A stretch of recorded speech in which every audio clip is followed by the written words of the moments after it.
the whole process of operation of the suction truck. Step 1. Stay in neutral, parking status.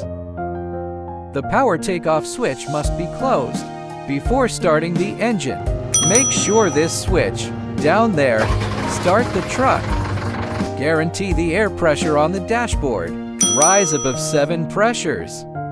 Deep step clutch. Turn on the power takeoff button.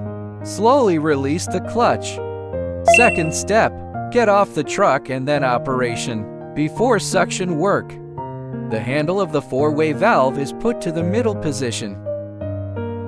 Pay attention when operating. Vacuum pump oil. The oil level must be visible. Best to go to the middle level. This is a hydraulic tank. It is best to add it to 180. Parallel is open. To the left is off. Step 3. Turn on the radiator switch when working. Step 4. Remove the suction tube. Put the other end in a septic tank. When sucking feces, the 4-way valve turns to the rear of the truck direction. It is the slurry pump that works when turned horizontally. On the right is the switch for reeling and unwinding. This is the quick connector of the slurry pump. The slurry pump is placed in the sewage tank. Slurry pump sewage suction switch. Turn to the bottom to suck dirt. At this time, the pollution suction work is in progress.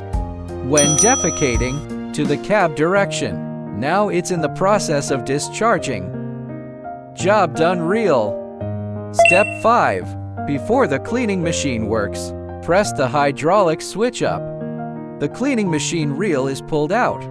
Just connect like this. Open upwards. The cleaning machine starts working.